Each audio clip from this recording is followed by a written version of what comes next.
Bom dia a todos. Eu, em nome da Comissão de Animais Selvagens deste Conselho, dou início ao evento de hoje. Gostaria de agradecer a todos os ouvintes pela presença, a adesão foi muito grande, isso nos deixa bastante felizes. Gostaria também de agradecer a participação de cada palestrante no evento, sua colaboração nesse tema que é tão pertinente e atual e que é um dos ramos da saúde única. Também gostaríamos de agradecer a colaboração dos assessores do Conselho, tanto no planejamento quanto na organização deste evento. Nós, da comissão, ficamos muito felizes desde a escolha deste tema até o planejamento e execução, e gostaria também de agradecer a presença do Dr. Ademilson, nosso presidente, que nos prestigia aqui, então passo a palavra a ele. Muito obrigado, aproveitem. Muito obrigado, doutora Cristina Contin, pelas suas palavras iniciais. Quero cumprimentar todos os participantes que estão nesse evento, os palestrantes, né? São profissionais do mais alto conhecimento no tema. E eu digo que, primeiro, estou aqui como presidente do Conselho, aliás, uma honra estar à frente do Conselho Regional de Medicina Veterinária do Estado de São Paulo, e tratando de tantos temas diferentes, né, que a profissão, a medicina veterinária, ela nos oferece, né? Então, a gente tem uma história, né, eu sempre de defesa sanitária animal, mas o aprendizado no Conselho é muito grande, e agora a gente vivendo esse tema aí também da saúde única, né, da medicina veterinária do coletivo, e de temas mais específicos como esse, que está sendo abordado no dia de hoje com excelentes palestrantes. E o tema até eu vi aqui, a guarda responsável de cães e gatos como ferramenta à conservação da biodiversidade. Olha como as nossas profissões, né, profissões da área da saúde, profissões que envolvem o bem-estar animal, que envolve, né, o controle animal, saúde, controle populacional, enfim, e toda a interação com o ser humano. Então, é um tema que eu vejo que nós, conselhos, nós, profissões envolvidas, nós temos que, cada vez, trabalhar mais para a sociedade e mostrar essa participação profissional e a importância de um bom controle, de uma boa convivência, da posse responsável, a importância de se saber que o risco, ele existe. Nós sabemos que hoje, eu tenho lido alguma coisa, aprendendo muito com vocês da área, né? Hoje a gente sabe que se não tiver um bom equilíbrio entre a saúde humana, a saúde animal e o meio ambiente, que é a saúde única, tão falado, nós estamos aí correndo sérios riscos de termos problemas outros, né? Outras Covids pela frente e tal. Então, nós temos que trabalharmos mais esse tema, e aí eu digo que o Conselho Regional de Medicina Veterinária do Estado de São Paulo tem se empenhado com suas comissões técnicas. Hoje nós temos 25 comissões das diferentes áreas, uma delas é essa nossa Comissão Técnica de Médicos Veterinários de Animais Selvagens pelo Conselho, e que, fazendo eventos como esse, a gente estimula esse tipo de coisa. Hoje mesmo vamos ter hoje à noite também, um evento também de responsabilidade técnica. Hoje seria a responsabilidade técnica em grandes animais. Está tendo sempre eventos mensais nessa área. Mas a gente está dizendo isso pela importância de tantos temas que nós temos da profissão da medicina veterinária e outras profissões co-irmãs, e que a gente, quanto mais divulgar, quanto mais trabalhar temas assim de áreas com tamanha relevância, mais eu acho que a gente está contribuindo para o nosso país, para a nossa sociedade, mais na formação das pessoas. Nós temos também uma função educadora, né, sempre muito importante, além de, eu acho que, do veterinário, principalmente, ser um bom clínico, um bom cirurgião, né? Mas tem muito mais para dar como contribuição e como participação frente à sociedade. Então, esse evento aqui, eu parabenizo a toda a organização, viu, doutora Cristina? Quero parabenizar o doutor Fabrício Braga Rassi, também, que é o presidente da comissão, né? Eu quero dizer que esses temas, para nós, a gente, que não é da área, né? Segundo um professor que eu vi numa palestra lá, ele é da Comissão Nacional de Educação do Conselho Federal, eu era, então, o membro de uma Comissão Nacional de Fiscalização do Conselho Federal, e numa palestra dele lá em Brasília, eu assisti, ele falou que a veterinária tem 22 frentes de atuação, dessa nossa lei 5.517. E eu fiquei encantado com isso, então eu sempre falo esse número, porque tem muito campo de trabalho, muitas frentes, então ninguém consegue saber de tudo, claro, mas eu vejo que essas profissões nossas têm muitos colegas profissionais muito capacitados para essas diferentes áreas. Algumas não com tantos profissionais quanto a gente gostaria, por exemplo, a área de animais aquáticos. É uma área que eu acho que essa saúde dos aquáticos da veterinária tem que evoluir muito. Há outras áreas também, inclusive dentro do agronegócio ainda. Mas frentes como essa aqui, por exemplo, né, que nós já temos veterinários se envolvendo mais, temos zootecnistas se envolvendo, temos biólogos, ou seja, tem muito a contribuir e muito a participar. Então, meus parabéns à organização. Não é fácil organizar eventos assim, aos participantes, ao interesse pelo tema, né, dos participantes, isso é fundamental. Então, eu fiz questão de estar aqui por tudo isso. Parabéns e um bom evento a todos. Muito obrigada, doutora Denise, pelas palavras, pelo incentivo e pela presença. Estamos à disposição. Muito obrigado. Então, podemos dar início ao evento. Gostaria de esclarecer que cada palestra consta de 30 minutos, sendo 20 minutos destinado ao palestrante e 10 minutos às perguntas. E os ouvintes poderão fazer as suas perguntas através do chat. As principais perguntas ou as que se repetirem serão escolhidas para serem destinadas ao palestrante, tá certo? Então, gostaria agora de apresentar a doutora Rosângela Gebara. Rosângela, muito obrigada pela sua presença novamente. Gostaria de apresentá-la. Então, a doutora Rosângela, ela é mestre em Ciências Animais pela Faculdade de Medicina Veterinária da USP. Ela é membro das comissões de bem-estar animal deste Conselho Regional e do Conselho Federal, fundadora da plataforma Vet Sapiens, diretora do Instituto de Medicina Veterinária do Coletivo e atual gerente de projetos da ONG Amparo Animal. Muito obrigada, Rosângela, uma ótima palestra. Muito obrigada, Cristina, muito obrigada a todos, bom dia a todos. Gostaria de agradecer primeiramente o convite, né, do Conselho Regional de Medicina Veterinária para estar palestrando nesse tema, que é um tema muito importante e um tema realmente que eu tenho bastante carinho aqui. Eu vou compartilhar minha tela, só para poder... Deixa eu pegar aqui, espera um pouquinho. Deixa eu pegar... Só um minuto. Pois não. Eu só estou tentando minimizar aqui para poder achar a minha palestra. Vocês já estão vendo a minha tela? Já. Certo. Deixa eu só... Então, na verdade, deixa eu só tirar esse parte aqui de cima, senão não vou conseguir ver. Eu vou falar sobre a medicina veterinária do coletivo, né, o que seria a medicina veterinária do coletivo. Eu tenho muito pouco tempo, né, mas eu vou tentar resumir ao máximo aqui e apresentar para quem não conhece a medicina veterinária do coletivo, qual seria a conceituação dela e como ela pode trabalhar na proteção da biodiversidade. Deixa eu passar o próximo.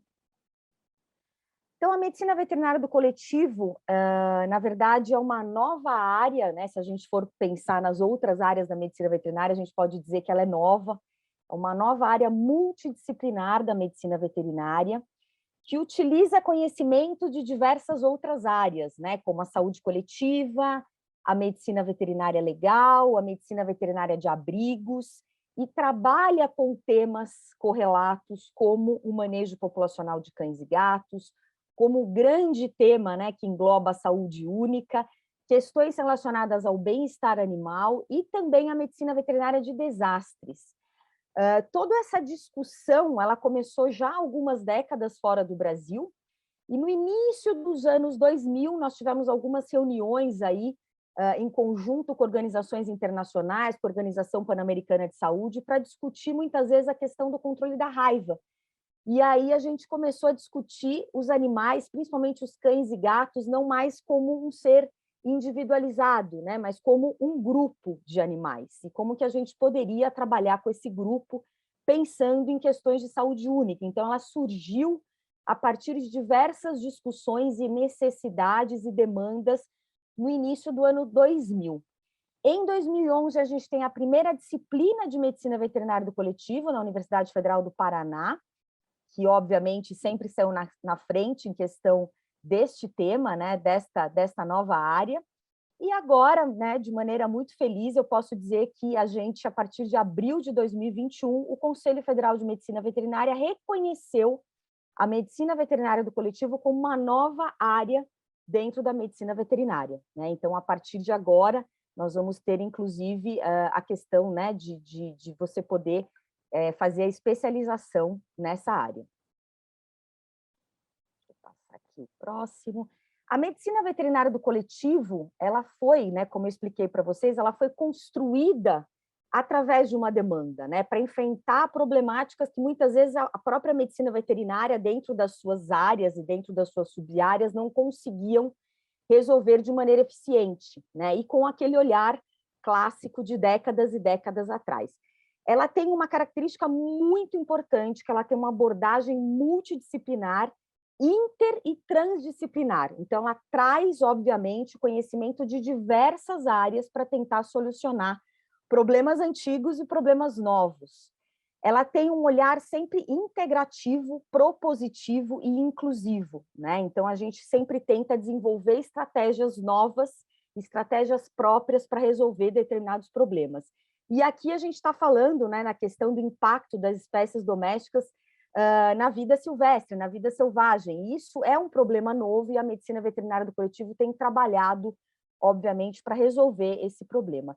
E ela vem fortalecendo o papel do médico veterinário, inclusive nessas áreas, né, onde são necessárias, possibilitando novos canais de comunicação com os biólogos, com as outras pessoas que trabalham com questões relacionadas à saúde única e ao bem-estar único.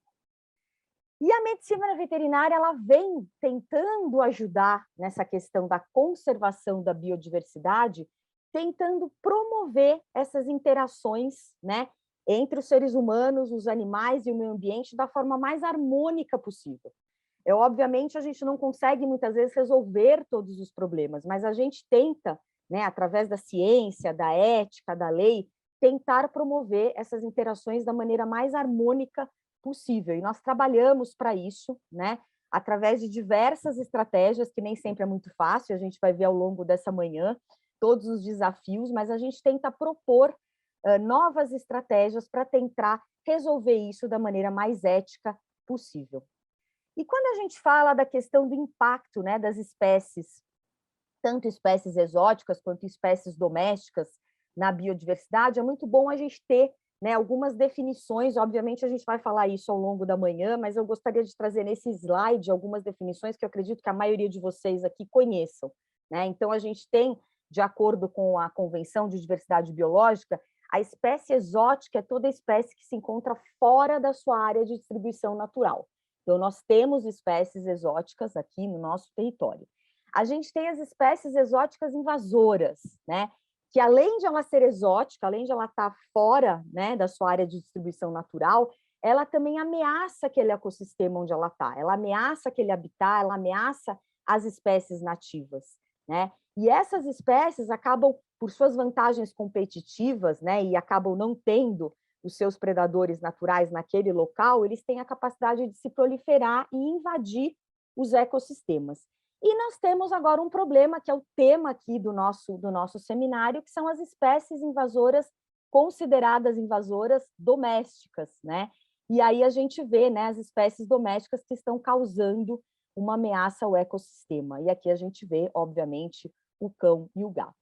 E isso é um problema, porque quando a gente trata de uma espécie invasora, mas essa espécie é doméstica, essa espécie está dentro da casa das pessoas, a gente tem mais de 44% dos lares brasileiros que possuem pelo menos um cão ou gato, a gente tem um problema maior, porque aquela espécie não é exótica, aquela espécie é uma espécie doméstica, aceita, né, faz parte da família multiespécie, e aí a gente tem que trabalhar com uma abordagem integrada, e a medicina do coletivo, a medicina veterinária do coletivo vem justamente para trabalhar com essa estratégia, não somente olhando para os animais, não somente olhando para essas espécies domésticas quando elas estão causando um impacto na biodiversidade, mas trabalhando, obviamente, com as pessoas e trabalhando com o meio ambiente. Então, trabalhando nessa tríade, e, logicamente, baseada num planejamento individual, na análise do problema que está acontecendo naquele local, naquele momento, tentando identificar as causas, tentando implementar uma ação que seja efetiva, legal, ética e sustentável. E não tendo aquele olhar especista, sendo que uma espécie tem mais valor que a outra. Então, a medicina veterinária do coletivo, ela vem tentando solucionar essa questão dessa forma integrada. E, obviamente, né, a gente tem que levar em conta que essas espécies que causam um impacto na biodiversidade, sejam ela exótica, seja ela doméstica, ela tem que ser avaliada de forma individualizada.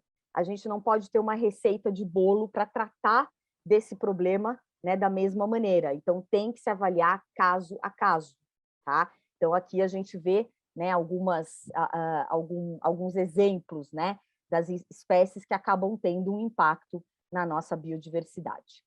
E a gente tem que pensar também o seguinte, nem sempre, né, aquela espécie que é considerada invasora é o real problema ou é o principal problema.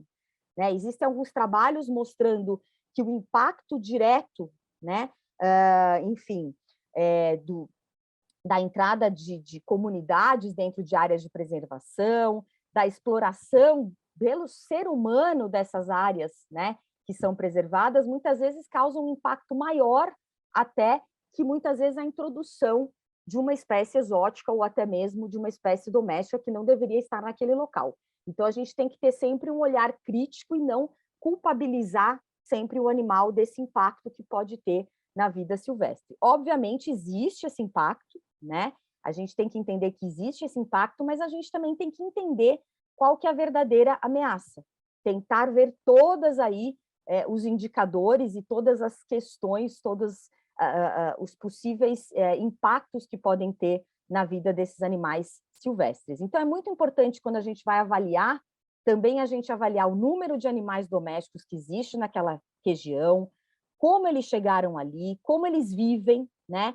Quais são as espécies ou os animais que estão sendo ameaçados por aqueles animais domésticos, qual a importância biológica de cada espécie, qual a dificuldade reprodutiva daquela espécie que está sob ameaça, né? Quais as chances daquela espécie realmente estar em extinção por conta da predação, seja ela por animais exóticos, animais domésticos, e a gente tem que entender e tentar fazer isso com que todos os membros envolvidos, né, consigam entender o problema da melhor, do mesmo ponto de vista, né, utilizando os mesmos indicadores, os mesmos critérios para tomada de decisão.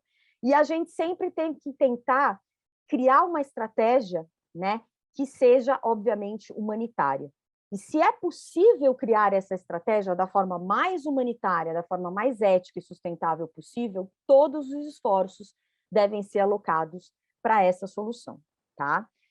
Quando eu falei que nem sempre existe um impacto da fauna doméstica invasora ou da fauna exótica invasora, eu quis dizer que existem, né, outros agentes ali atuando, mas obviamente sempre existe um impacto, isso é fato.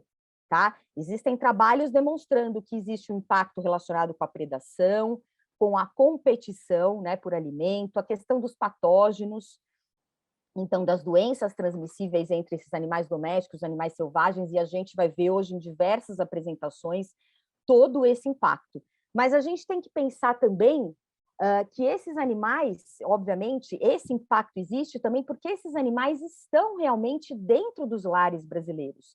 E hoje, quando a gente pensa que 2.201 unidades de conservações existem no Brasil, a gente tem que pensar que a grande maioria delas não são de proteção integral, né? Aproximadamente 1.500 delas possuem a questão de serem categorizadas como unidades de conservação de uso sustentável, e muitas vezes existem famílias morando dentro dessas unidades de conservação, como a gente vai ver também nas próximas apresentações. Então, é importante a gente dizer que qualquer política pública, qualquer estratégia, a gente tem que levar em conta que, pela Pesquisa Nacional de Saúde de 2019, estima-se que 46% dos lares brasileiros têm pelo menos um cão e 19% dos lares brasileiros têm pelo menos um gato. Estima-se que haja 54,2 milhões de cães domiciliados no Brasil e 23,9 milhões de gatos. Então, a gente não pode descartar esse enorme número. Fora a quantidade, que a gente não tem uma estimativa real, né, do número de animais abandonados nas ruas, que muitas vezes adentram nessas unidades de conservação. Então, isso é um fato, isso é um grande problema, não adianta a gente jogar essa questão para debaixo do tapete, a gente tem que encarar isso, né? Logicamente, tentando a abordagem mais multidisciplinar que é trazida pela medicina veterinária do coletivo. O que a gente vê na maioria dos casos, né, onde há realmente um impacto causado por essas espécies exóticas ou até mesmo por espécies domésticas na biodiversidade, o que a gente tem em comum é a ação humana, tá? É o homem que trouxe a maioria dos problemas, né? Então, a gente tem que pensar também qual a responsabilidade dos seres humanos nisso. E aqui eu trago alguns recortes de jornais, né, falando, por exemplo, abandono de animais em parques, né, em unidades de conservação, tartarugas abandonadas lotam o lago no Parque da Zona Leste de São Paulo, tartarugas exóticas que não são, né, aqui do Brasil. Então, a gente sempre vê a ação humana, que muitas vezes é desastrosa, que causa esses problemas e depois a gente tenta reparar esses problemas de uma maneira que muitas vezes não é tão efetiva ou até mesmo não é tão sustentável. Então, a importância que a gente tem, né, principalmente aí das ações de medicina veterinária do coletivo, para tentar resolver esse problema, ela paira nesses 3 grandes pilares, né? É muito importante a gente ter ações preventivas para tentar evitar esse problema, né? Que espécies exóticas ou espécies domésticas adentrem áreas de conservação. Então, é muito importante a gente tentar prevenir. É muito mais fácil a gente prevenir do que a gente conseguir remediar depois. É um grande desafio a gente tentar resolver esse problema depois. É muito importante os projetos onde tem registro e identificação, onde tem fiscalização. Quando esses animais já estão dentro dessas áreas, é muito importante a gente fazer programas de controle populacional, né? Então, a gente tentar capturar os animais de vida livre, castrá-los, a gente tentar conseguir realocar esses animais, tentar conseguir famílias para adotarem esses animais, ou se não for possível, a gente tentar monitorar essas colônias. É muito importante também a educação em guarda responsável. Então, as pessoas não deixarem mais seus animais soltos, sempre passearem, obviamente, de coleira e guia, a gente trabalhar com crianças e adolescentes, e tudo isso tem que ser uma ação permanente, né? Agora, como eu sempre falo, e como a medicina veterinária do coletivo também fala, as ações preventivas são as ações mais eficazes, principalmente nessa questão. E a guarda responsável tem um peso bastante importante, por isso que a gente está trazendo o tema desse seminário hoje, falando sobre essa questão da guarda responsável. O controle populacional, como eu falei no slide anterior, ele é extremamente importante. O controle sanitário também, né? Porque a gente não quer que essas populações que estão dentro das áreas de conservação cresçam em número e tenham um impacto cada vez maior.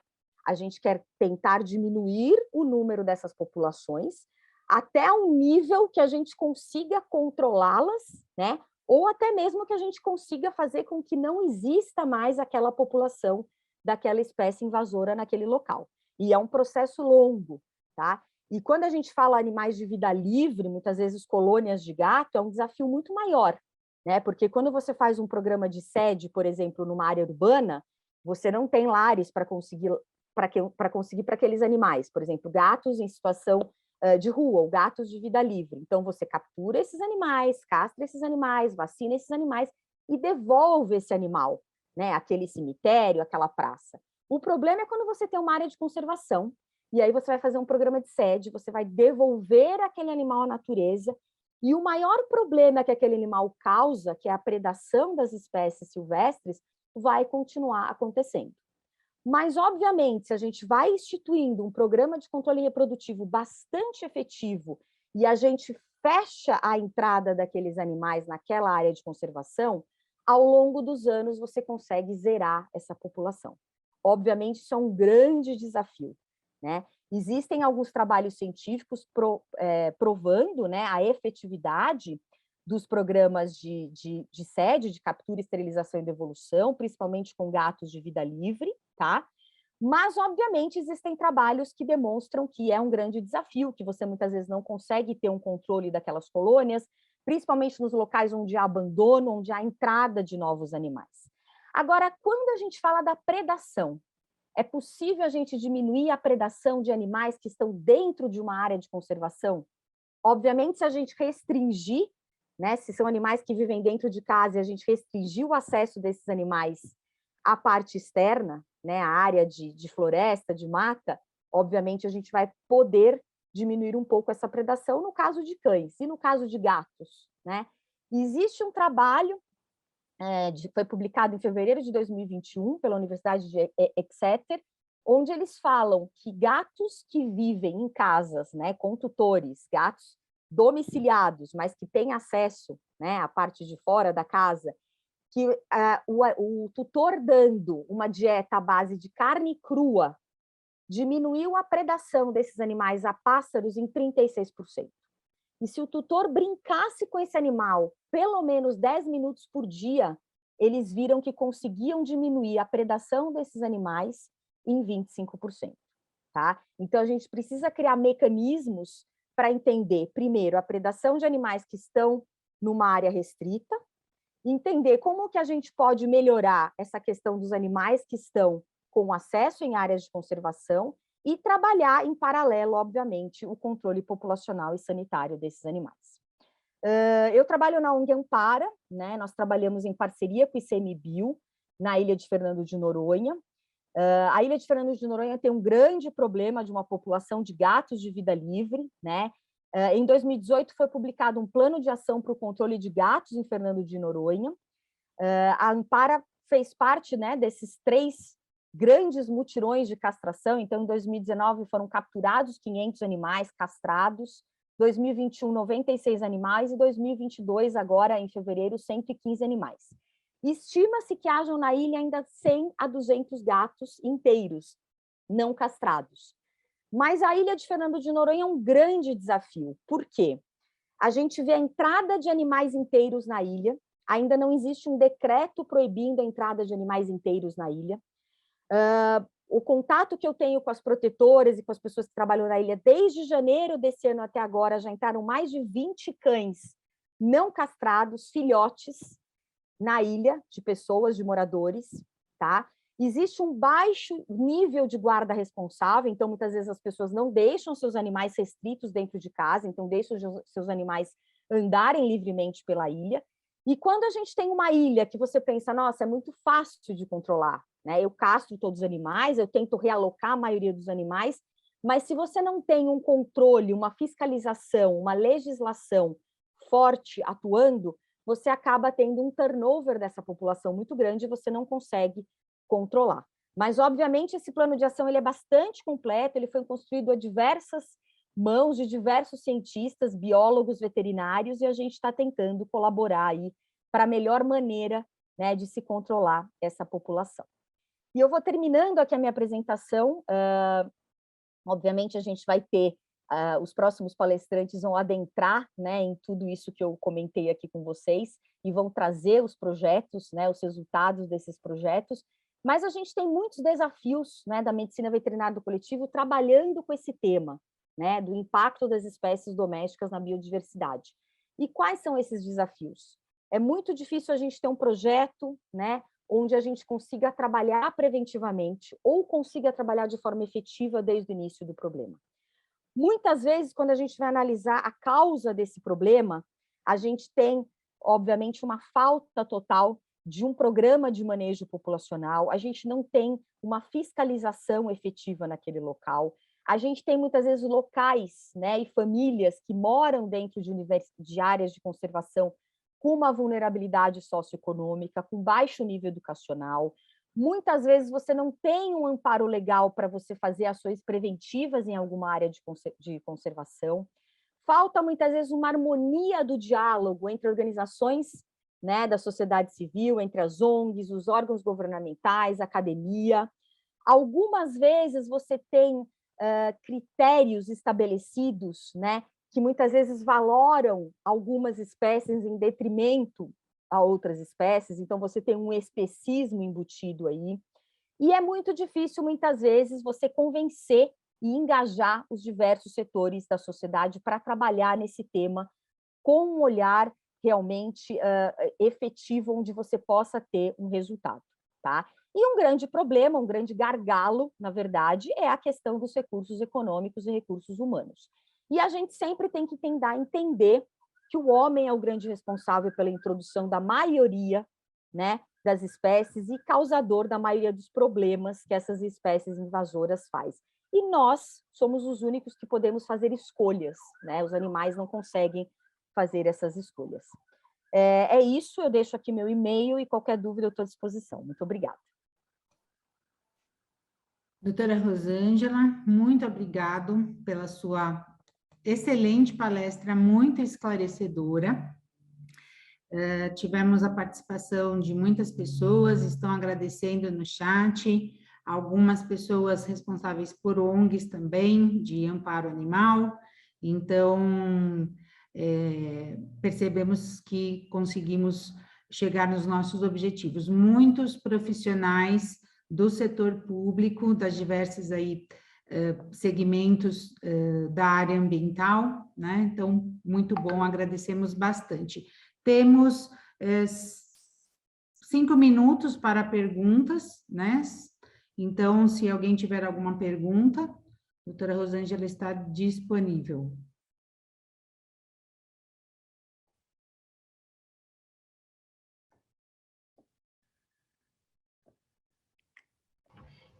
Eu tenho, posso fazer? As perguntas, preferencialmente, devem ser feitas pelo chat, mas tudo bem, Hélia, pode fazer por aqui. Porque eu estou com a sessão áudio, eu vou fazer. Quais são os indicadores dessa eficiência, dessa ação dentro de Fernando de Noronha? Vocês conseguem, dentro desse plano de manejo, realmente acompanhar essa dinâmica dessas populações, essa entrada, essa saída? Porque esse é o problema maior, né? O denominador da questão. Como é que a gente consegue trazer? Eu senti isso no meu trabalho, que eu vou apresentar mais para frente. O denominador é a nossa dificuldade, né? Como é que lá em Fernando de Noronha isso está sendo trabalhado? Muito difícil, Hélia, muito difícil pela dificuldade de recursos humanos. As pessoas muitas vezes têm muitas demandas, né? O ICMBio de lá tem muitas demandas, então tem um grupo bem pequeno, né, de pessoas. A gente não conseguiu acompanhar e implementar tudo que a gente sugeriu desde o início, tá? Por uma questão mesmo, um gargalo aí de recursos humanos, obviamente recursos econômicos. Para fazer essa análise, né, por exemplo, se diminuiu a predação, se controlando a população a gente está, porque praticamente 50% dos gatos capturados nessa última ação, dentro das armadilhas, estavam já castrados, estavam já marcados. Então, isso foi um bom indicador para a gente, né? Mas a gente tem esse problema aí de fiscalização, de entrada de novos animais inteiros na ilha, isso é um grande problema. A gente teria que ter mais pessoas, a gente teria que ter decretos, né, ferramentas, instrumentos legais para poder aplicar a lei, pessoas para poder fiscalizar, e assim a gente fazer todos os pilares aí. Primeiro, fechar a ilha, né? Depois tentar castrar todos os animais, fazer um front load aí, castrar o máximo 100% dos animais da ilha, e a partir dessas duas ações, a gente teria que ir acompanhando nessa pirâmide etária desses animais, o envelhecimento dessa população, o aumento da guarda responsável. A Ampara fez algumas ações, obviamente, junto com esse projeto, de tentar conscientizar as pessoas a não deixarem seus animais soltos, se for passear com o animal, com o cão, passear com coleira e guia, mas essas ações tinham que ser permanentes. E existe, obviamente, uma dificuldade, né, de ser na ilha, precisaria pessoas que estivessem dentro da ilha fazendo essas ações permanentes. Então, eu posso te dizer que a gente está bem aquém aí do que a gente gostaria realmente. Obviamente, a gente depende aí, e o ICMBio, obviamente, não tem todas essas pessoas que consigam, né, cumprir com todos esses pilares que seriam importantes para um controle efetivo dos animais na ilha. Mas os indicadores, eu poderia te dizer que, assim, não são fáceis de a gente fazer essa mensuração, né, principalmente do impacto na vida silvestre, mas aí a gente ainda está na fase 1 de tentar realmente controlar essa população dos animais que vivem na ilha. Obrigada, Rô. Muito bom, Rosângela, muito obrigada. Pelo chat não há mais perguntas, por enquanto, então agradeço imensamente novamente sua presença e Até uma próxima vez. Obrigada, Rosângela.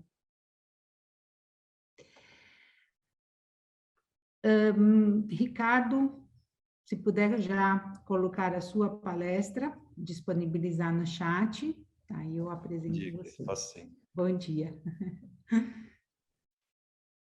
Obrigada, Ru.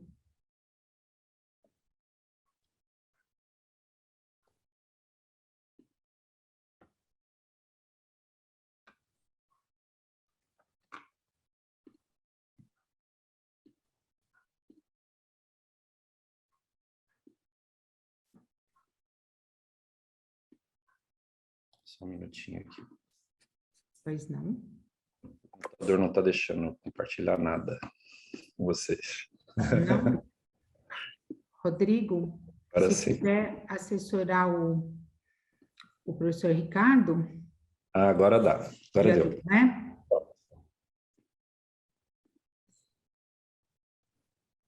Vocês estão vendo minha tela? Ah, sim, agora sim, Ricardo. Ótimo. Pronto. Bem, gostaria de apresentar o professor Ricardo. Primeiramente, agradecer novamente sua presença aqui, colaborando com o nosso evento, né? Professor Ricardo Augusto Dias é médico veterinário, epidemiologista, professor da Faculdade de Medicina Veterinária e Zootecnia aqui da USP. Muito obrigada, Ricardo, e uma excelente palestra. Eu que agradeço, Cris. Queria agradecer o convite. Muitas pessoas estavam envolvidas nesse convite, né? A primeira delas foi a professora Eliana Matsushima, né? Que me contou do evento e eu fiquei muito interessado. E ela me convidou a dar uma palestra, então um agradecimento a ela. Um agradecimento ao doutor Ademilson, né? Que faz tempo que eu não vejo, mas é um prazer estar no conselho junto com vocês. E, logicamente, a Cris Fotim, que foi uma peça-chave na minha formação e no que eu faço hoje, né? Foi a primeira profissional com a qual eu trabalhei. Então, Cris, muito obrigado mesmo. Sempre te agradeço, mas nunca é demais, né? Então, é um prazer enorme por esses motivos estar com vocês aqui. E também por falar desse tema, né, Cris? Uhum. Muito obrigada, Ricardo. Fico muito feliz, viu? Obrigada mesmo. Imagina, um prazer enorme. E esse tema, ele teve, como eu falei, né, presente em praticamente toda a minha carreira, né? Lidar com populações de cães, populações de gatos, mais recentemente essas populações em ambientes naturais, interagindo com outras espécies. E aí a gente tinha discutido um tema lá no começo, né, no convite, né? Para falar para você sobre a interface entre canídeos silvestres e domésticos. No começo eu tinha achado, tudo bem, vamos falar sobre isso, mas eu estou propondo uma mudança agora, de última hora, para vocês. Ao invés de falar só de canídeos, falar de carnívoros para vocês. Tinha pensado isso agora, assim, né? Eu estou trabalhando com morcegos, então vocês me desculpem se estiver meio sonolento, meio lerdo, tudo, mas vamos lá. Então, essa mudança de última hora, na verdade, acabou promovendo uma ligação muito grande com o que a Rosângela falou anteriormente para vocês, né? Quando a gente fala de interação de cães domésticos e outros canídeos e outros carnívoros, vamos falar assim, a gente está abordando uma parte de um problema, né, da posse responsável, que é importante, mas ignorando talvez uma outra espécie que seja muito mais importante do que o cão nesse aspecto, que é o gato doméstico. Então, eu acho que acabou dando certo essa mudança aqui, espero que vocês gostem, né? A Rosângela já me ajudou muito, porque ela já explicou vários aspectos do que eu ia falar, então eu posso poder passar bem rápido e focar no que interessa mais, mas esses efeitos de espécies não nativas em ambientes naturais, eles podem ser diversos, né? A gente deu uma pincelada, né, na palestra, a gente viu uma pincelada na palestra da Rosângela desses efeitos, mas eles podem ser desde efeitos individuais até efeitos no ecossistema como um todo, né, uma desestruturação de ecossistemas.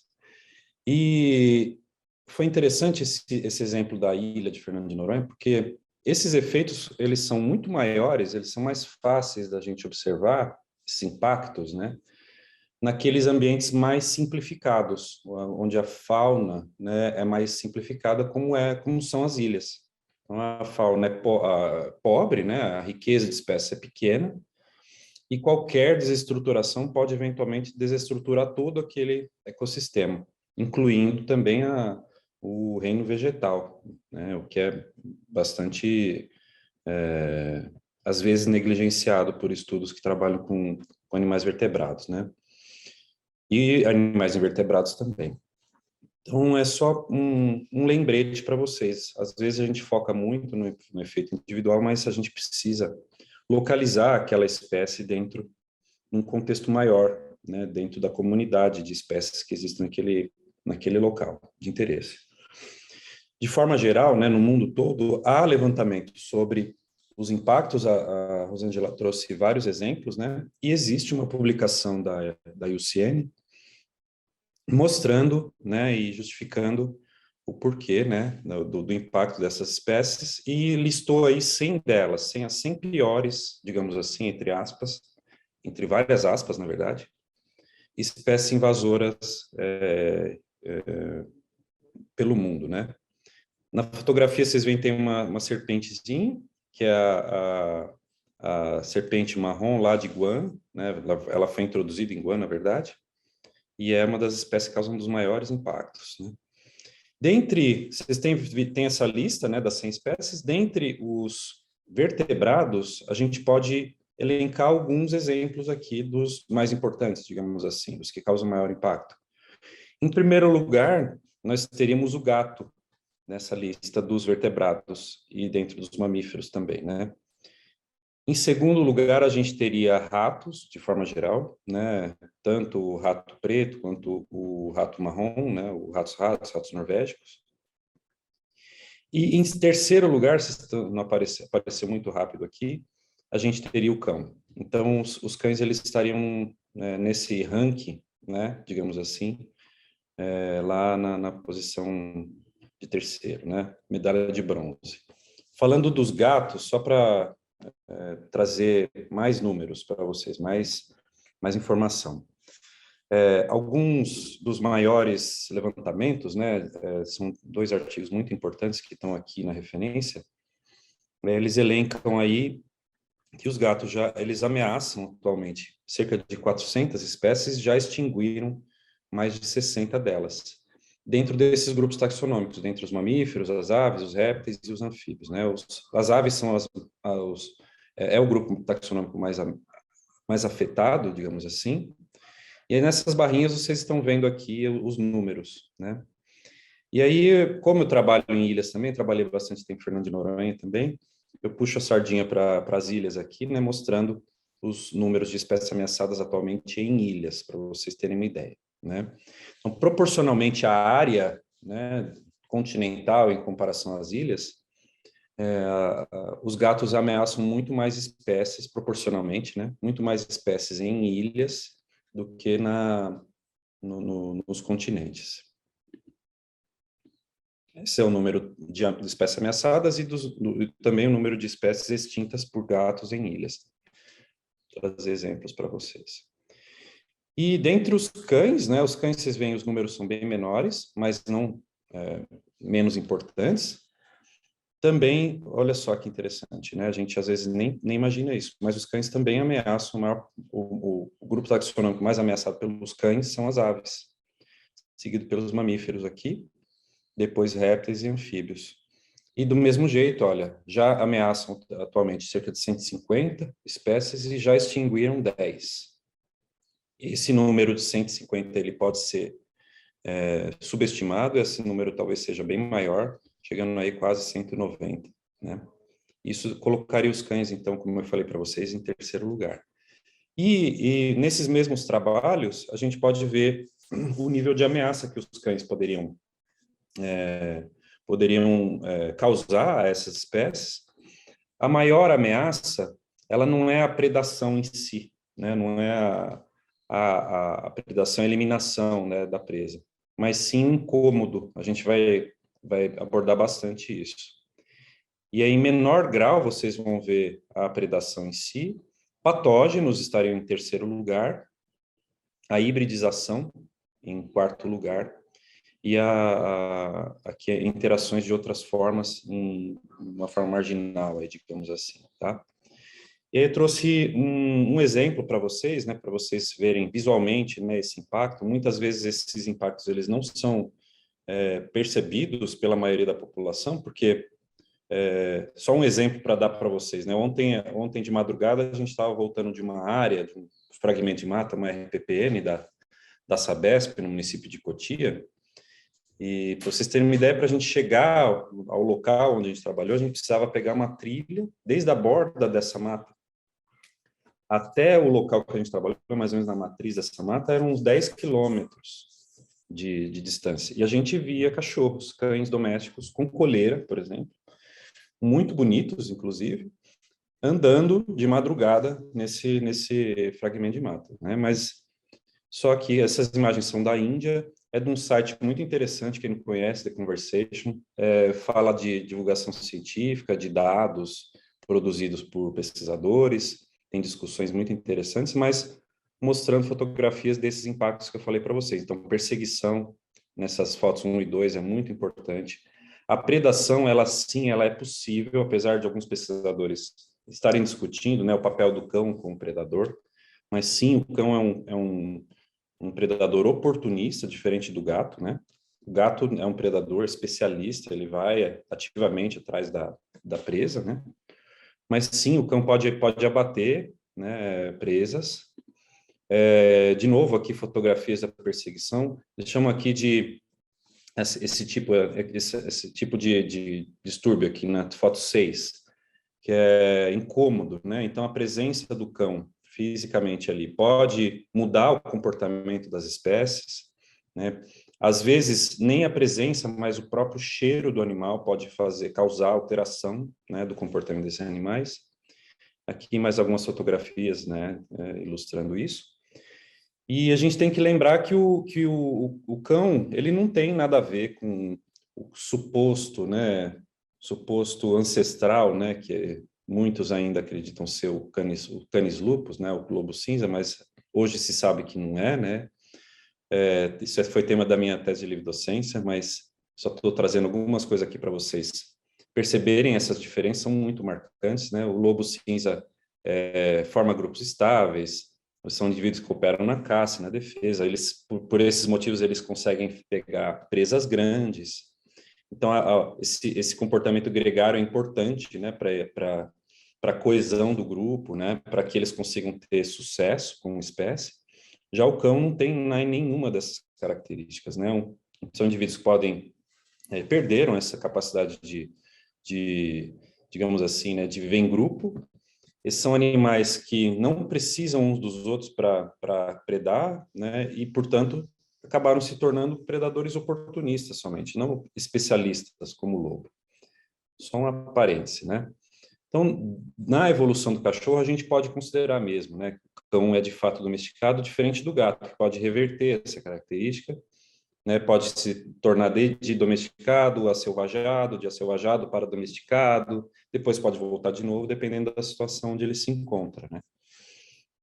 A dieta do cachorro, por ser generalista e oportunista, é plástica, é variável, depende do que ele encontra pela frente.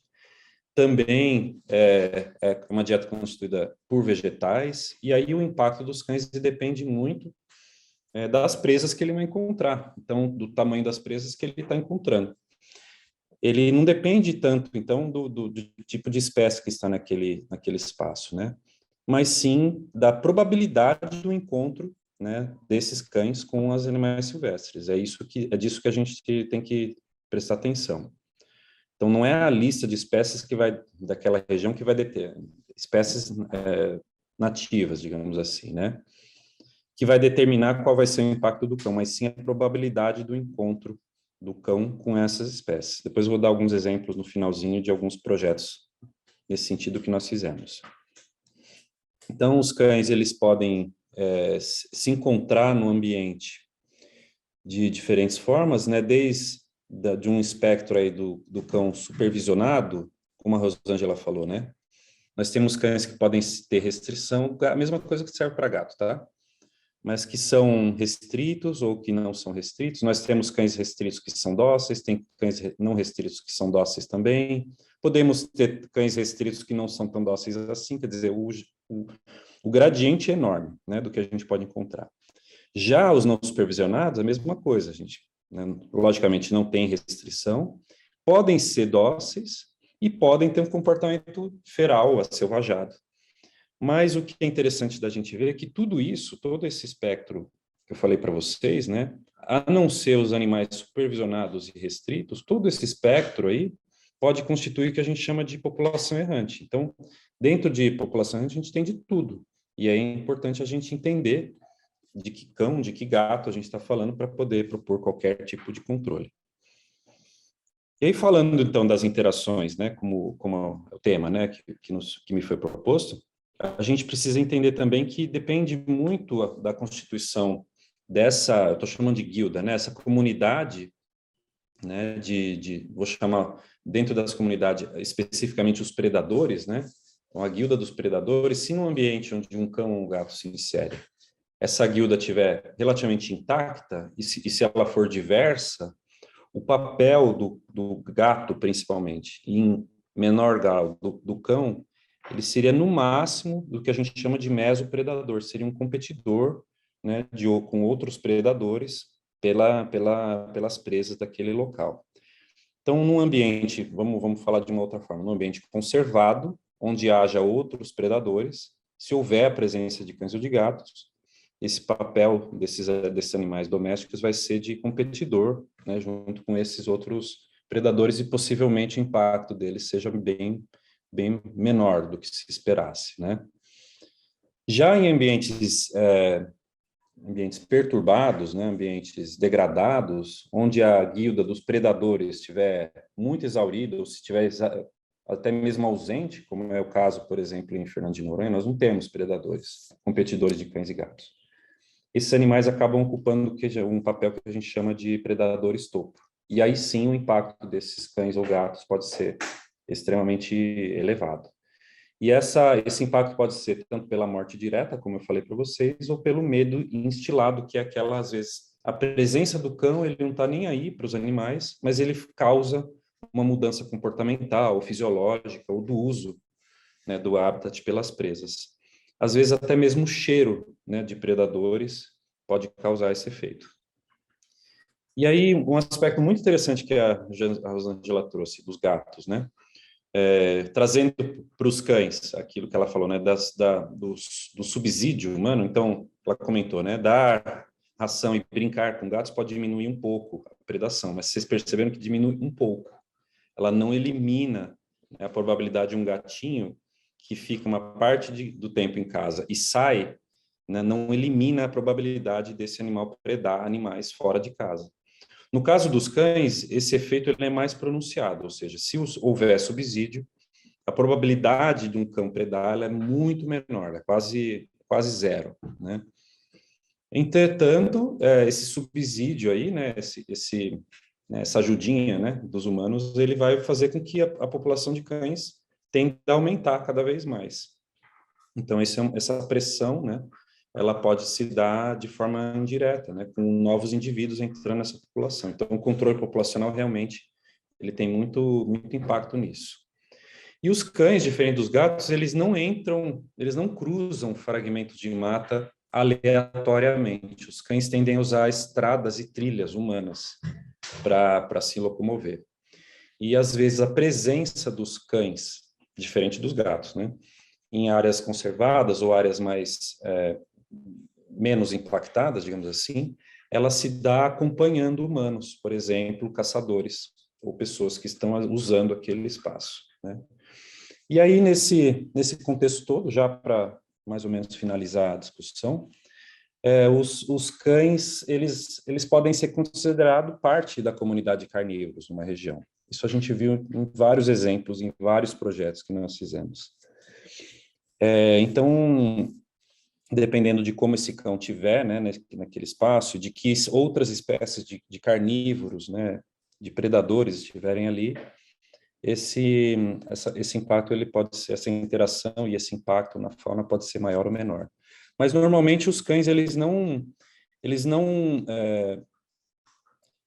usam exatamente os mesmos lugares, né, que esses predadores, competidores, estão usando. Há uma sobreposição das áreas de uso, mas não é uma sobreposição completa. Então, um animal pode usar a margem da área de uso de um outro. O problema é que quando você tem muitos cães, há uma sobreposição com várias áreas de uso, né, de um predador, né, nativo, com vários cães, e às vezes toda a área de uso daquele predador nativo está sob influência de cães.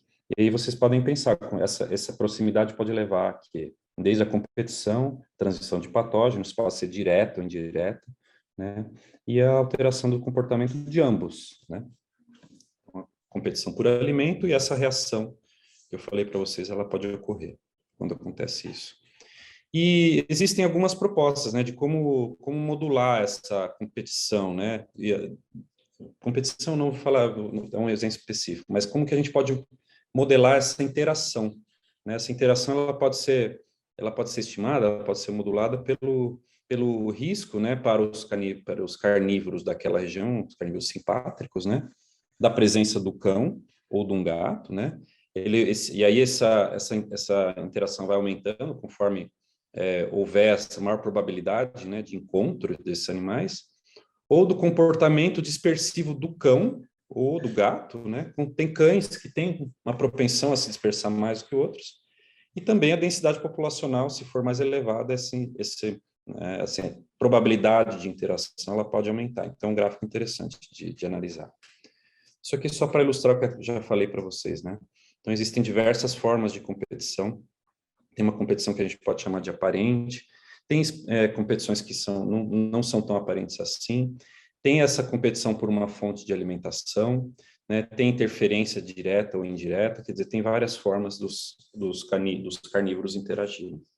Então, a resposta, né, da presença de um cão ou de um gato num ambiente, na fauna nativa, podem ser, aqui só para listar para vocês, né, alterações no forrageamento, no cuidado parental, no descanso, nos displays, né, sociais desses animais. E isso pode ocasionar, né, um comportamento antipredador, que ao invés dos animais fazerem o que eles têm que fazer, que é o que está aqui do lado esquerdo, eles começam a apresentar mais comportamento de vigilância, mais fuga, retirada para abrigo, congelamento, né, e ocultação. E aí o que é esperado para aquela espécie muda completamente, né? E aí a gente pode colocar, tem uma outra proposta num livro muito interessante, que é esse Free Ranging Dogs and Wildlife Conservation, que é um livro relativamente recente, né, que lida com esse assunto, colocando as espécies aqui, né, de diferentes carnívoros, né, sob a influência de cães, né, numa situação de competição. Então, só para ilustrar aqui, não vai dar para a gente ver tudo com muito detalhe, mas é interessante isso daqui. Estamos acabando já para as perguntas, tá? E essa reação, essa interação que a gente tem falado aqui, né, ela pode ser entre um pet e um animal, um carnívoro selvagem, pode ser um cão de vizinhança da comunidade com um animal desses, um animal feral e um animal selvagem. Então, dependendo da interação de que cão ou de que gato estiver interagindo, né, com a fauna selvagem, e dependendo do impacto que essa interação causar, se for deletéria, por exemplo, para o cachorro ou para o gato, isso pode causar também uma reação da comunidade ou dos indivíduos, os donos, né, desses animais. Então, aí a gente iria para uma outra seara, que também, infelizmente, não tem tempo para a gente falar, que é a dimensão socioecológica da predação de cães, né?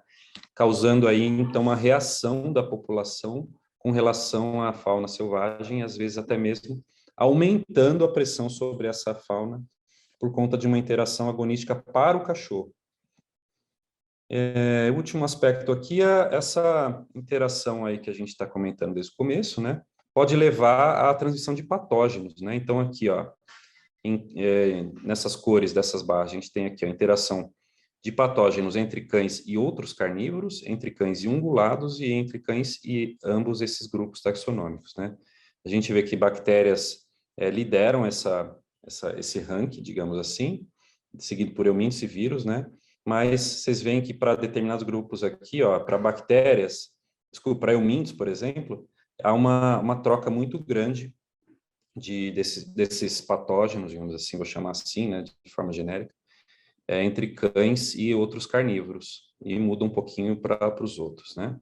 Dos 248 patógenos descritos para cães, 142, mais da metade são zoonóticos, né? Vou passar rapidinho aqui, é o último slide antes de falar bem rapidinho dos projetos, né? Mas o papel do cão na manutenção de patógenos, ele pode diferir bastante, dependendo também das características que eu falei para vocês, da interação do cão com a fauna e da probabilidade de transmissão desses patógenos, tanto entre os cães, dentro, né, da população de cães, e dos cães para outras espécies. Uma pena que não vai dar tempo da gente falar disso daqui. Isso daqui, só para passar, é bem rapidinho, é um vídeo muito impactante, né, dos sinais de sinomose, que foi transmitida de cães para leões, né, no ano de 1994, houve uma epidemia de sinomose canina em leões, matando centenas deles no Serengeti, e aqui vocês podem ver aqui os sinais dessa doença numa espécie, né, animal. Só para ilustrar para vocês o nível de preocupação com respeito ao vírus da sinomose canina. Vou passar isso para vocês, é longo, né? Vocês veem que os sinais clínicos são absurdos, né? Muito fortes. Mas o vírus da sinomose hoje é um vírus de elevada preocupação, né?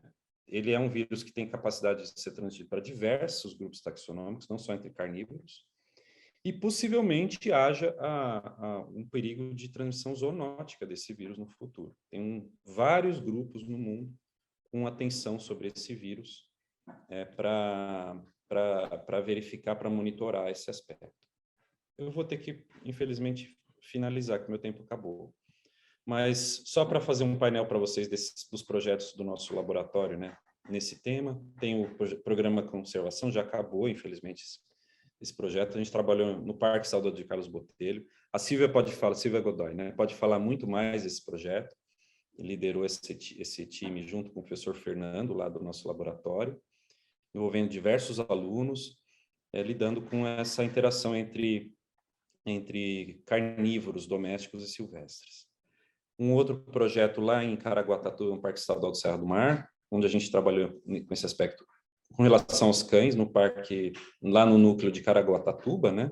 Estudando todos esses aspectos aí, doença, ecologia, saúde única, populações que invadiram áreas conservadas, enfim, todo esse aspecto, né? E o programa de conservação dos mamíferos do Cerrado, que foram vários projetos, na verdade, mas um especial de um orientado meu, do Caio Mota, que trabalhou com cães dentro dessa comunidade de carnívoros silvestres, né, lá do sul de Goiás. Também foi um trabalho interessantíssimo.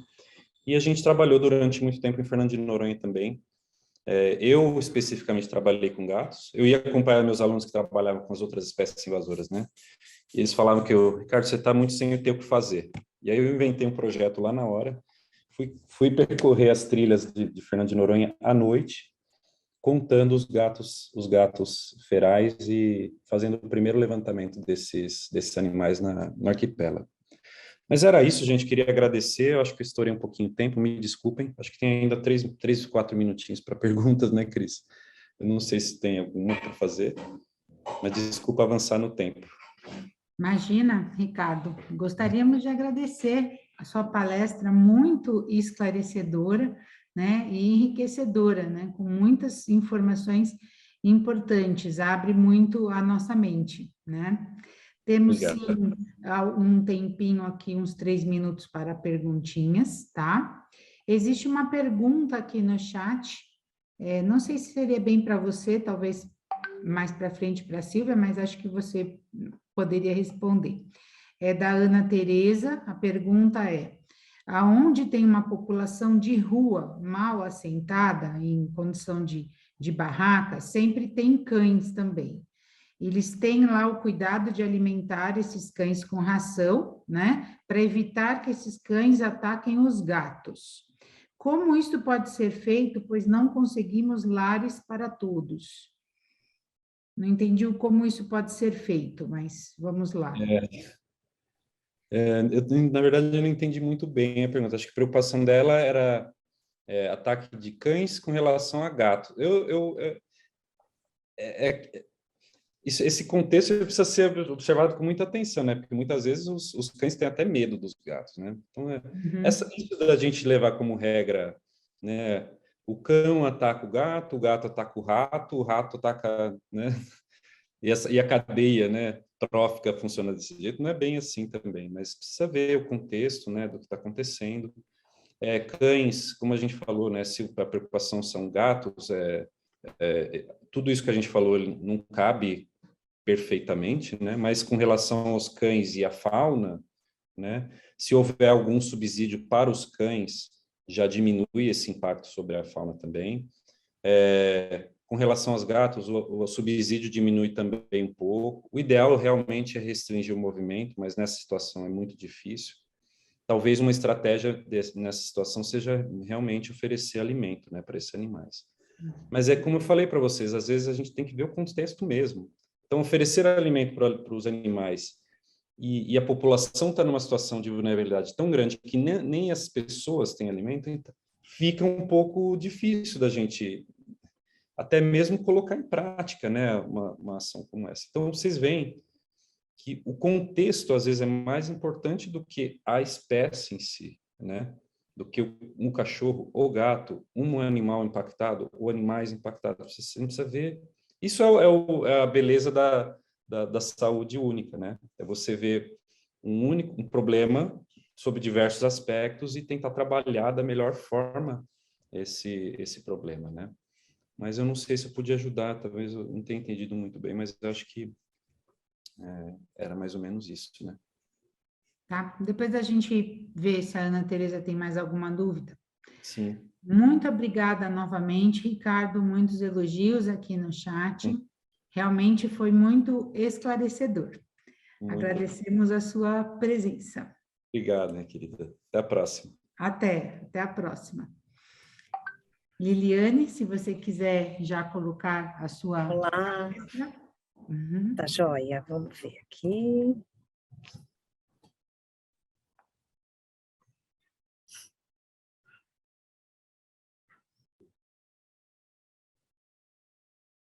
Ótimo, nós já estamos visualizando. Ok. Bem, eu gostaria, em nome da comissão, de agradecer novamente a sua presença, Liliane, muito importante, né, para o nosso evento, e gostaria de apresentar. Então, a Liliane Milanello, ela é médica veterinária, mestre em ciências e coordenadora do CRAS, Parque Ecológico do Tietê, ligado à Fundação Parque Zoológico de São Paulo. Muito obrigada, Liliane. Nada. Então, vamos lá. Eu sou coordenadora do Centro de Recuperação de Animais Silvestres, que é um CETAS, né, que recebe animais que por algum motivo saíram da natureza. Esse CETAS, ele funciona, só para a gente situar, desde 86 até 2019, ele é um CETAS público, né, do governo do estado de São Paulo, e até 2019 foi de um departamento, e agora a Fundação Parque Zoológico é quem administra há 2 anos.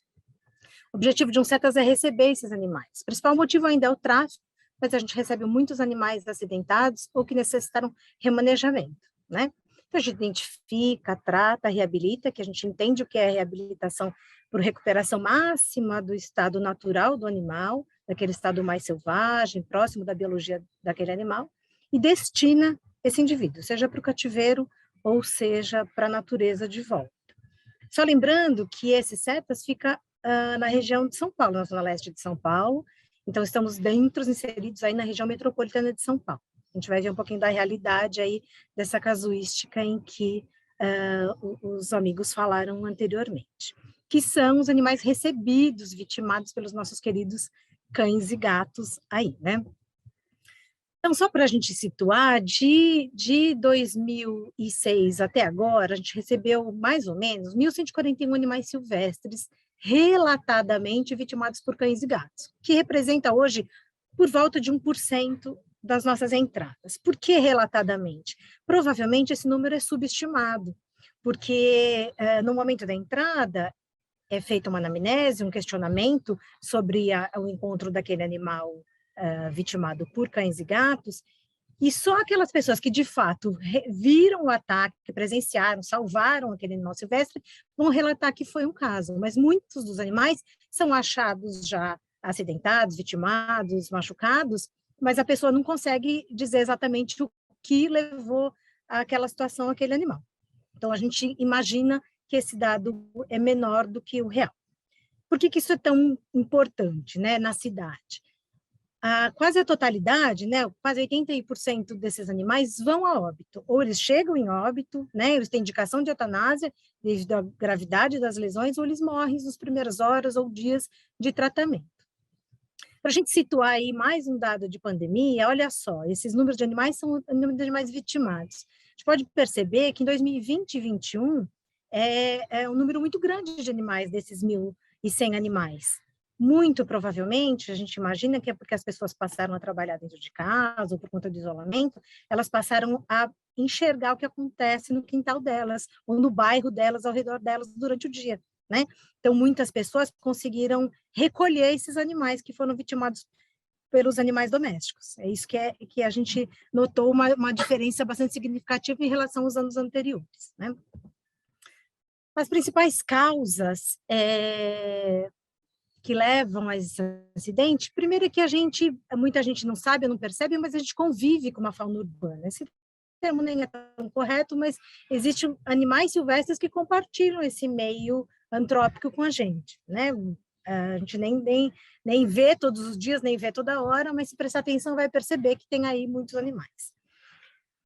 Os animais domésticos, de uma maneira geral, aqueles que têm domicílio, que têm donos, que têm tutores, muitos deles têm acesso livre à rua, né? Muitos animais silvestres, tidos como pets, como animais de estimação, compartilham o ambiente com animais domésticos, tartarugas, iguanas, papagaios, macacos, né? Passarinhos, é relativamente frequente. Esses animais silvestres convivendo aí nesse ambiente buscam e têm a presença e a oferta muito grande de alimentos, seja de lixo, seja de ração, seja do jeito que a gente maneja o ambiente urbano. Então, muitos deles acabam encontrando essa grande oferta de alimentos e acabam se aproximando. A ocupação desordenada, como os amigos falaram anteriormente, né, dos ambientes protegidos, das áreas periurbanas, das áreas que deveriam ser parques, ou deveriam, de fato, ter acesso exclusivo aos animais silvestres, vamos dizer assim, ou pelo menos mais controlado a eles, né?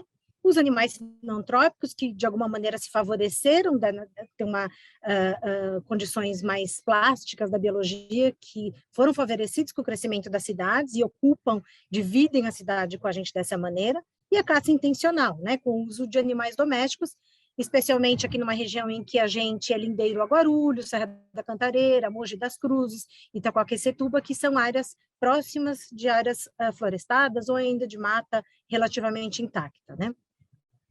Quando a gente fala dos cães, basicamente, dos animais que recebemos, os mais impactados ainda são os gambás, animal sinantrópico, que vive bastante próximo da gente, das nossas casas, mesmo que a gente não perceba.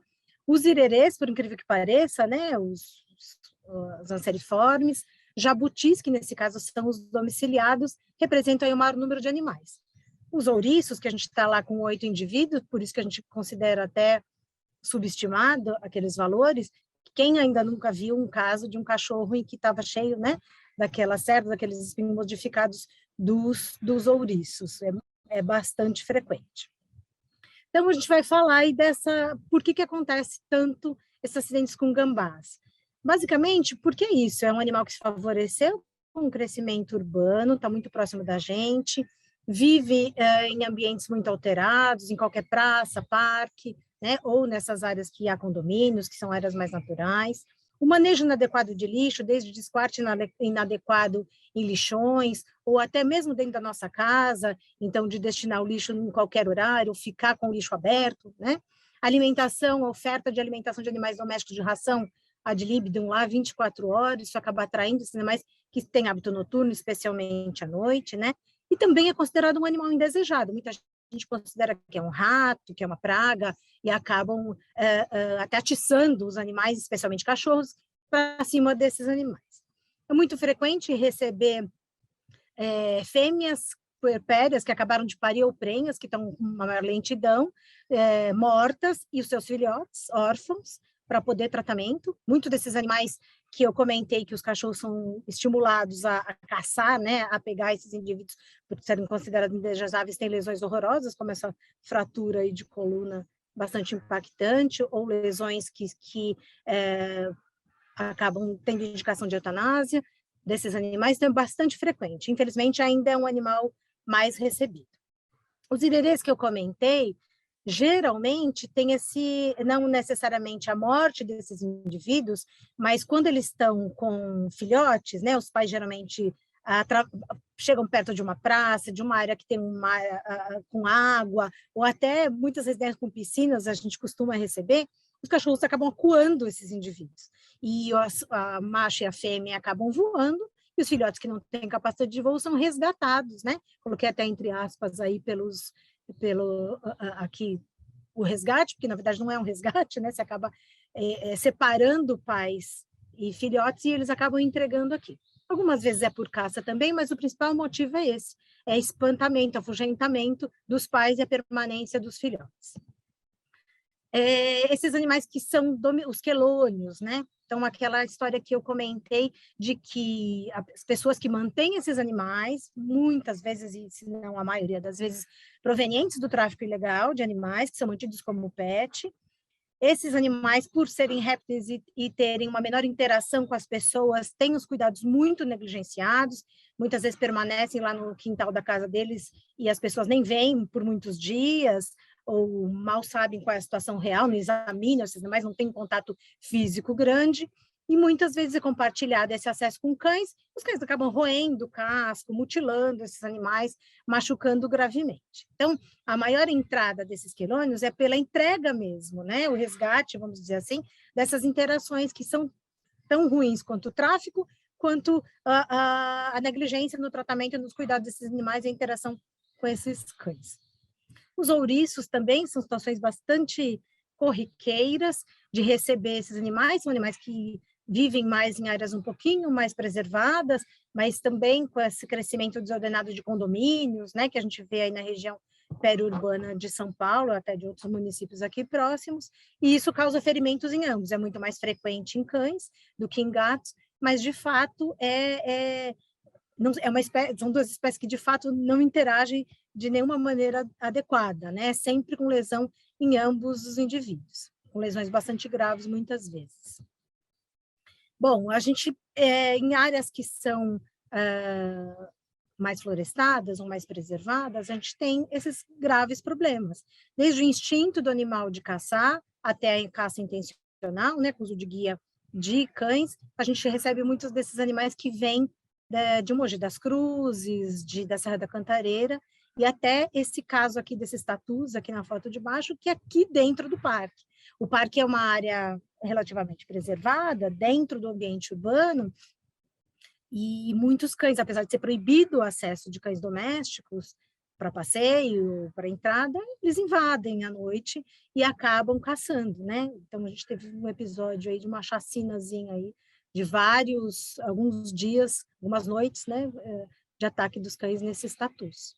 E isso acontece também com cachorro do mato, com veados, e veados têm um agravante de que muitas vezes são fêmeas que estão com filhotes pequenos, né, e eles acabam sendo órfãos. Então, às vezes, olha, matou a mãe está lá morta, mas eu achei o filhotinho próximo, e acaba trazendo esse indivíduo, é uma consequência dessa interação, né? Mesma coisa, os coatis, as pacas, tatus, pacas, cutias, são animais que têm interesse no consumo da carne, então é bastante frequente que eles sejam recebidos atacados até em apreensões, né? Então, a polícia muitas vezes acaba fazendo apreensões e acabam localizando as carnes de caça, ou se alguém consegue achar um animal que, porventura, escapou da morte, desse ataque de cães, acaba sendo trazido também para o CRAS. Muitas vezes a gente precisa, inclusive, fazer laudos periciais quando há a apreensão, identificação, qualificação do infrator, né, do caçador, vamos dizer assim. Gatos é a mesma coisa, mas a gente recebe esses animais, os animais menores, especialmente aves também, geralmente do ambiente mais urbano, né, que é quando as pessoas estão ali enxergando mais o seu quintal, enxergando o seu ambiente. Então, o sabiá laranjeira, nesses últimos 2 anos, disparou aí o número de animais que foram encontrados. Não necessariamente são indivíduos que são caçados simplesmente porque o gato estava ali na presença, mas muitas pessoas têm gatos em casa e um animal que é filhote, na estação de reprodução, acaba frequentando aquele quintal, é um animal mais bobão, imaturo, né? E ele acaba não sabendo voar direito, é um primeiro voo, e aí essa pessoa pega esse animal, mais uma vez achando que está fazendo um bem, resgatando para que esse animal não seja atacado pelos gatos, porque o gato tem acesso livre à rua, livre ao ambiente, e acaba sendo capturado. E tem aqueles também que sofreram essa tentativa aí de caça, tem esse hábito dos gatos também de apanhar, né, essa presa e acabar voltando para o ambiente domiciliar, levando esse indivíduo para lá. Então, muitas pessoas conseguem resgatar esse animal e trazer, né? Quase sempre esses indivíduos, como eu disse, têm pouco sucesso de vida, tem muitos casos de óbito, né? Então, como eu disse no começo, muitas dessas aves, elas convivem aí com a gente no ambiente, os sanhaços, os pombos, os periquitos, né? E isso deve ser uma delícia para esses gatos que têm acesso à rua. Deve ser muito difícil para eles ter esse instinto, como o Ricardo acabou de dizer, né? São animais que podem ser asselvajados, vamos dizer assim, né? Desse estado dócil para o selvagem. Então, se a gente for pensar um pouco, é um caso extremamente complexo, uma situação que não tem uma resposta única, nem uma solução única. Como disse a Rosângela, requer muitas ações conjuntas, mas no ambiente urbano, a gente acredita que manter esses animais presos no seu domicílio, né? Em casos de gato, animais têm que ser telados, as janelas, o acesso tem que ser muito restrito. A vacinação dos animais domésticos tem que estar em dia para não compartilhar essas doenças. Isso é bastante importante. Evitar, mais uma vez, aí, o tráfico, a manutenção de animais silvestres como animais de estimação tem que ser desencorajada, né? De uma maneira geral, não só por isso, mas por todo o impacto que isso causa. Os acidentes com silvestres também é um deles. Cães, especialmente, agora tem muito gato passeando, mas especialmente cães com coleiras e guias, isso principalmente em condomínios, né? As pessoas moram em condomínios e tem essas áreas de proteção, áreas com lagos, os animais tendem a ser soltos aí para correr e fazerem o que quiserem. O manejo do lixo é de extrema importância para a não atração desses animais filantrópicos e acidentes. O manejo da alimentação que é oferecida aos animais domésticos não deve ficar ali à disposição do lado de fora da casa, especialmente durante a noite, para não atração desses animais. E respeitar o ambiente escolhido para morar. Mais uma vez, aqui eu vou fazer a crítica de que muita gente escolhe um condomínio né, fora de São Paulo, com uma área cheia de árvores, como a Serra da Cantareira, por exemplo, mas ela detesta o convívio com animais silvestres. Então, ela se incomoda, ela, né, tem uma porção de gato e cachorro e se incomoda que os animais silvestres acabem frequentando a casa dela, como se os animais silvestres estivessem invadindo aqui o ambiente particular dela. A gente sabe que é praticamente o contrário, que a gente precisa criar situações de harmonia entre esses indivíduos, né? Então, eu só mostrei aqui coisas muito ruins, horríveis, tristes, mas na prática tudo isso que vocês estão comentando, tá bom?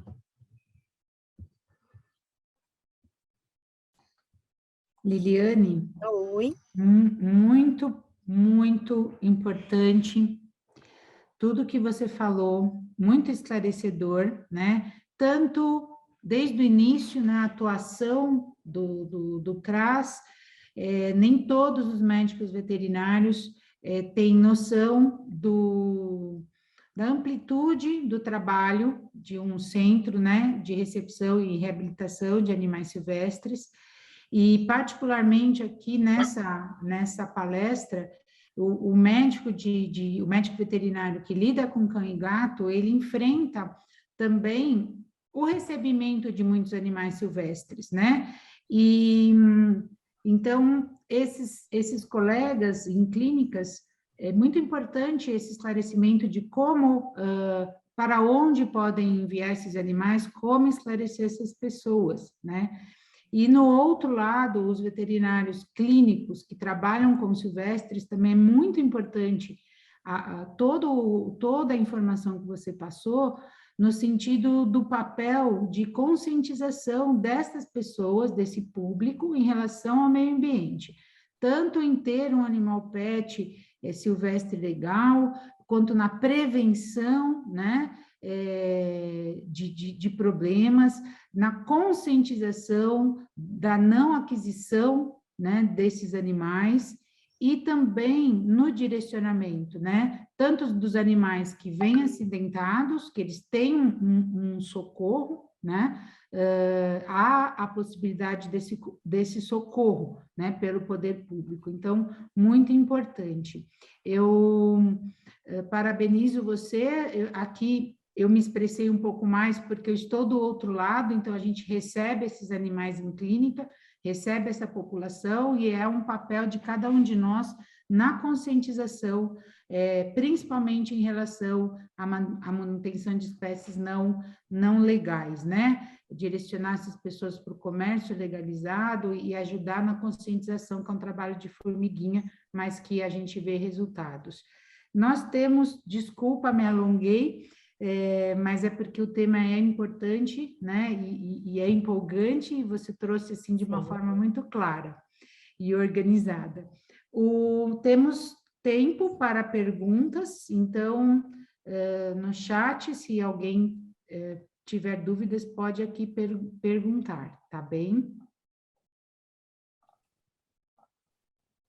Estou olhando aqui o chat. Muitos elogios, viu? Obrigada. E agradecimentos. Não temos perguntas. Eu queria só, então, já que não temos perguntas, Liliane, se você puder falar um pouquinho para informar o público, não é o tema da palestra, mas do papel também, ou dos projetos que vocês têm de reintrodução, né, de espécies, porque também os médicos veterinários, mesmo que lidam com silvestres, às vezes não têm toda a noção. Se você puder dar uma palavrinha de 1 minuto. Tá, eu vou tentar juntar as duas coisas. A gente percebe que alguns veterinários, aqueles que, de fato, não têm a prática na lida com animais silvestres, na grande maioria das vezes acabam encaminhando para centros de triagem, né, que é o correto, que é o esperado desse veterinário. Porém, a gente também tem, infelizmente, alguns casos de que alguns veterinários acabam sugerindo que essas pessoas fiquem com esses animais, cuidem, enfim, façam tratamento, mas que soltem esse indivíduo novamente. Então, é importante a gente lembrar que nem todo indivíduo vive sozinho, que às vezes a gente precisa da formação de um grupo para poder soltar, precisa avaliar por que aquele animal acabou caindo aí nas garras aí de um gato, se ele tinha uma doença prévia, e quase que na totalidade das vezes não é simplesmente soltar, né? Raras exceções, é uma soltura imediata, mas a grande maioria das vezes ele precisa entrar num programa de reintrodução, num programa de devolução para a natureza. Então, o CETAS tem essa função tão importante que é avaliar, triar, treinar esses indivíduos para que eles possam voltar com sucesso, tanto para o ambiente quanto para os indivíduos, para a natureza. Tá ótimo, muito bom. Tem uma colega que se expressou aqui, que ela mora no Arujá, e numa região de muitos condomínios, né? E ela tem uma grande dificuldade de fazer com que os tutores de gatos tenham essa consciência, né, de serem mantidos dentro das casas, como você sugeriu, em relação a telas, etc. E ela encontra essa situação de predação de aves, né? Então, a dificuldade aí que ela tem.